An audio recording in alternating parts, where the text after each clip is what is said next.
Wala nang intro-intro, ang tagal ko nawala sa YouTube. Siguro naman namimiss nyo na ako. Nasira ang cellphone ko dahil sa kakapanood ko nito. Pati ito, tsaka ito. Sa sobrang gigil ko sa mga pinagsasabi nila, nahampas ko yung cellphone ko. Wala nang intro-intro. Hoy, makinig ka, Inday Castro. Lahat ng sinasabi mo, puro false, walang tro. Hoy Castro, hoy Inday, alam mo ang sarap kurutin ng iyong putay. Ito yung mambabatas na walang alam sa batas. Pinapakulong ang tauhan ni Inday Sara kasi nga daw lumabag sa interfere of law. Subukan mo si Sara ang ipakontempt, makikita mo. Kinontempt ang tauhan ni Inday Sara kasi nag-interfere daw sa kanilang pag-imbestiga. Hoy, kung hindi ka ba naman bubo, edi sana alam mo na independent constitutional body ang Commission on Audit. Hindi siya pwedeng utosan ng Vice Presidente at ng Kongreso. Kaya ang ginawa nyo, nagpadala kayo ng papel pareho. Pwede kayo mag-request pero hindi kayo pwedeng mang-utos sa kanilang trabaho. Ikaw, nag-request ka ng papel sa Commission on Audit. Si Inday Sara naman nag-request na wag ibigay ang papel. So parehas lang kayo na nag-request. Tapos ngayon hindi ka sinunod ng Commission on Audit. Sasabihin mo, sila ay nag-interfere sa pag-imbestiga ninyo? Karapatan ng kuwa na wag sundin ang sinasabi mo. Independent constitutional body sila. Kung meron man ditong mag-imbestiga sila at hindi kayo. Hoy Castro, yung independent constitutional body ay dapat mong igalang.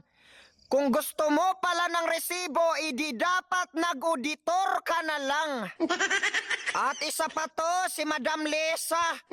Sabi niya, sa tingin mo hindi ko kayang gawin yon, iasawa ako ng presidente ng Pilipinas. Hoy Madam, naging first lady ka lang kung umusta ka para kang reyna sa ibang bansa. Ang yabang mo naman magsalita. Sa tono mo para kang nagbabanta. Hoy Madam, hindi habang buhay nasa kapangyarihan. Kaya hanggat nandyan ka pa, gumawa ka ng kabutihan. Dahil kapag wala ka na dyan, mukha ka ng utusan. At isa pa to si Bungit. Walang kwenta ang pinagsasabi sa PhilHealth. Nagpapahalata ka lang na sa kalusugan, wala kang malasakit. Hindi mo ba alam, Bungit, na kapag matanda na ang mga magulang natin, maraming nagkakasakit? Akala mo hindi apektado dito ang mga kabataan? Yung mga kabataan, yung tinatrabaho nila, yung sweldo nila, imbis pambili ng pagkain, binabayad pa sa ospital para sa mga magulang na nagkakasakit. Tapos ngayon, nasaan ang pondo ng PhilHealth? Saan ninyo ginagamit? Kulang na nga ang serbisyo ng PhilHealth. Aba, nagawa nyo pang mangupit.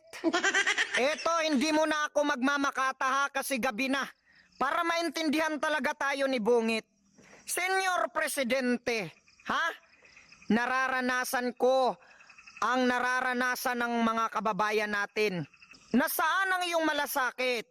Hindi mo ba alam na ang laki ng nagastos ko sa mga gamot? Wala tayong libreng check-up, Senyor Presidente. Yung mga matatanda, Mr. President, nagkakasakit sila. Nung wala pa silang karamdaman, meron na silang sakit. Pero hindi naagapan ng maaga pa kasi walang libreng check-up. Hindi sila nagpapa-check up. Ibig sabihin, inutil ang gobyerno natin, Senyor Presidente. Ngayon, ang mga pasyente, ang mga magulang natin, dinadala lang sa ospital kapag 50-50 na. Nung wala pang karamdaman, hindi nila nalalaman na may sakit sila kasi walang libreng check-up. Ngayon, Senyor Presidente, nagpa-check up kami doon sa private. Ang laki ng binayad namin, check up pa lang. Tapos ito pa ang resita, ang mahal pala ng branded na gamot. Ano? Yung sulat pa nila, hindi mabasa ng mga natural na tao lang. Sila lang makabasa. Para hindi kami makabili doon sa butika kasi medyo mura doon. Kasi gusto nila sa kanila bumili. Kasi sobrang mahal sa kanila. Anong klaseng bayan meron tayo? Akalain mo yun, gamot pa lang? Umaabot na sa 30,000? Totoo yan kasi yan ang nabili ko. Kaya naman palang gumaling ang mga may sakit. Kung gagamit lang tayo ng branded na gamot. Ngayon, tatanungin ko ang gobyerno. Kaya ba nila magsuporta ng branded na gamot? Kaya ba nila pababain ang mga branded na gamot? Kasi hindi to kaya ng mga mahihirap. Yung mga magulang natin, matatanda na.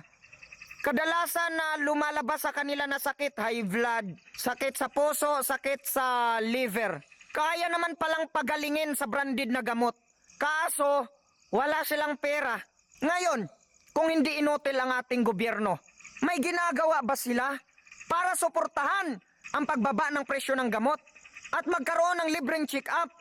Ngayon mga kababayan, sagutin niyo ako mga kababayan, nasaan ang binoto natin ngayon?